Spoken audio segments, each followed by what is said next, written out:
Maria Dolores Erhling. You come from Sweden. You have just finished a book about human rights and human obligation. A very interesting book. Your country, Sweden, is a very interesting country, part of the Nordic countries. And it is, those countries are very interesting in terms of human rights and human obligation. So can you tell us what are those human rights and human obligation you are speaking about? Thank you so much for having me. I'm so happy to be here. Me and my business partner, we developed this idea. From the beginning, it was about leadership. And then we came to what is really the core of humanity. And so we looked at human rights and the list of all the human rights. And then we looked at what is really the core of being human, how you relate to yourself and how you relate to others. And we came up with 6 different human rights, which is the right for our body, and the right for our thoughts, to be free in our thoughts, and the right for our emotions, and the right to communicate, or as you would refer to, the right, the freedom of speech. And then also the right to move freely in the world, and also the right to life. But then on the other hand, we also have obligations or responsibilities to look at the responsibility for our body and to respect others' body, to respect and question our thoughts, and to be free with our feelings, but also take responsibility for our feelings and not, burst out emotions. And also the communication in listening, and the respect when you are traveling, and we have the responsibility to move freely, but also respect where you're moving to and how you internalize yourself in the culture, and also the respect of life. And in which sense all those rights and obligations are new in Sweden? Is it something which is part of the culture, or is it new to actually advocate for those rights and obligations? It's new. I've never heard anyone talk about like this in this context, and it could be, like you said, a part of our culture, because Sweden, and especially the young, is very creative and have a sense of responsibility, self-respect, but also respect for our society. We have this 24-hour government where we can reach and we can talk and be in communication with the government, and it's a very transparent government and authorities. Yes, there are a huge level of trust between the people and the government. Patrick, you have been working most of your life on ethics. You are one of the priests of the University Catholic of Lille. So what is your feeling, reaction, emotion in front of those rights and obligations? I find it very interesting, yes, with this description of Sweden and northern countries. I think that maybe the key or everything is that people are aware of the question of the issue of reciprocity. That what I claim for myself is something that I must respect for the others. And I think that the fundamental question is the question of the possibility of living together. If I can claim something for me, but I'm not ready to give it to the other, living together gets just impossible. The ultimate question is the question of the society. How can I make living together possible? And how don't I destruct this very possibility? So this is a very fundamental ethical question, because living together as humans is, I think, maybe the first question for which is a question of life or death, finally. do I want the society to live or to die? Yeah. Maybe this.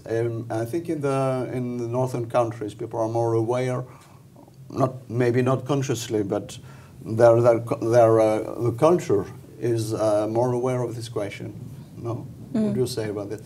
I don't think it's not something we're conscious, conscious about, but in measurements and global measurements, we are on the peak of democracy and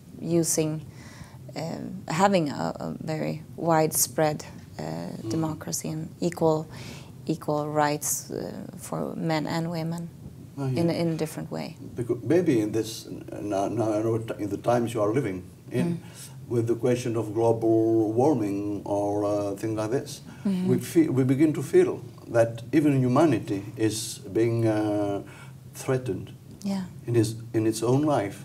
So we have to ask ourselves: is the things that I want to do, that I'm claiming for, is it compatible with the global life of humanity on Earth? Right. And so maybe you have an advantage on us with your culture. It's more natural in your culture than in ours. Yeah, I truly believe that we need to have another kind of democracy where we have even more power to the people, and where we all, as individuals, take a larger responsibility as humans, both for ourselves and another sort of respect for others. So more power down to each and every individual, but that also means trusting yourself and trusting the next. Yes. And because we cannot solve global problem on a local area, we need to solve global problem on a global area. But it means to have another form of democracy in individual level. More horizontal society, maybe. Yeah. Because in France, you were talking about your political system, when you can reach your politicians 20 hours a day. In France, this would be impossible here. Not the politicians themselves, no, but the government institutions is open 24 hours. This would be impossible here.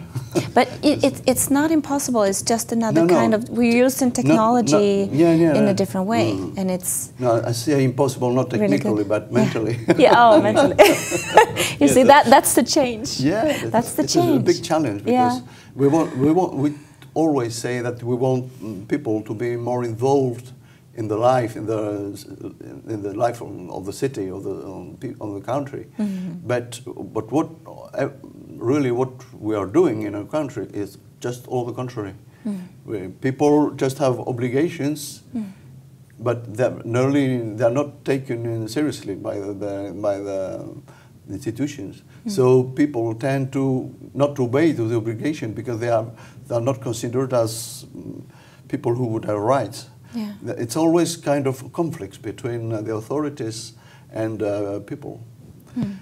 For example, when you see also, we had a big the question with Air France. The people began to dialogate after the conflict began to become very hard.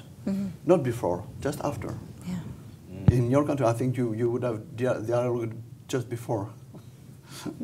Yeah, and Swedes are sometimes, working both from the forest industry and the steel industry. Swedes have the other side of trying to